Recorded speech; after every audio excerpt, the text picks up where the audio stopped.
Hello everybody and thank you for tuning in. Today I'm going to be working with some BeefX Fatty. Hopefully this video is helpful for some of those.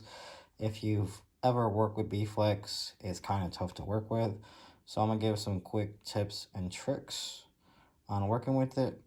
So the first piece of advice I could give is for all my Cameo users.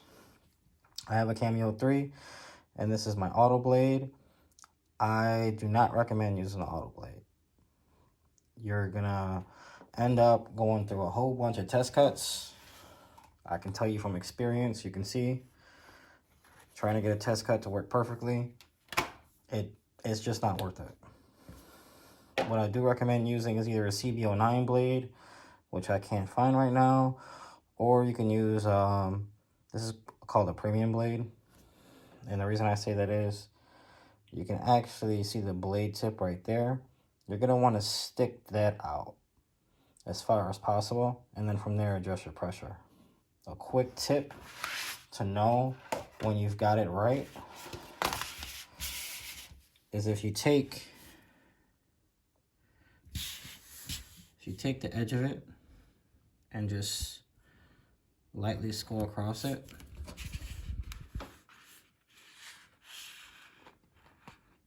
as you can see, it cut through it. I didn't apply any pressure, I just literally pulled it.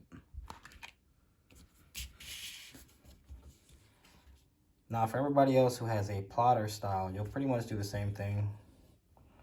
This right here is for a US cutter, and as you can see, I got the blade pulled out. And then you, again, like I said, you'll adjust your force on this. As far as speed, you're gonna wanna go a little bit slower. But again, the main thing you want to do is take this right here, just bring it across, and as soon as you see that it goes through, you can see that went through pretty well.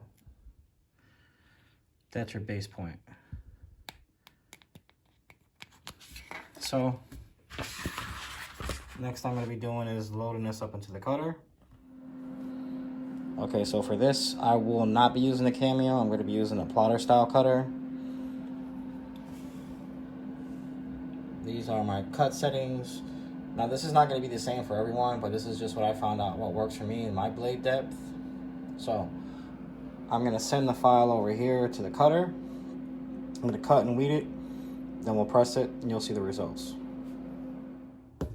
Alright, so now I got my image weeded out.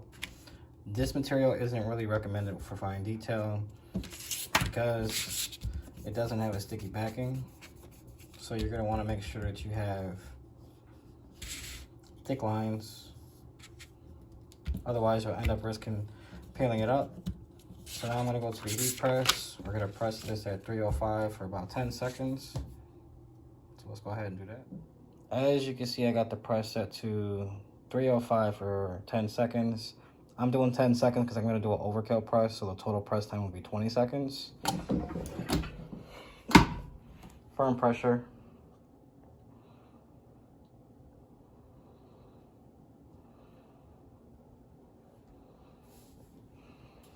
Okay. I'm going to let this cool off with a shirt real quick because it is hot. Just take a spare shirt, rub it.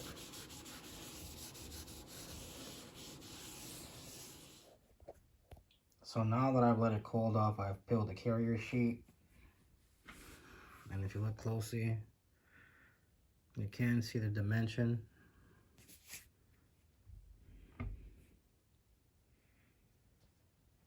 It gives a pretty cool effect. I want to thank everybody for tuning in. Please hit that like and subscribe button. If you got any questions, please leave it in the comments.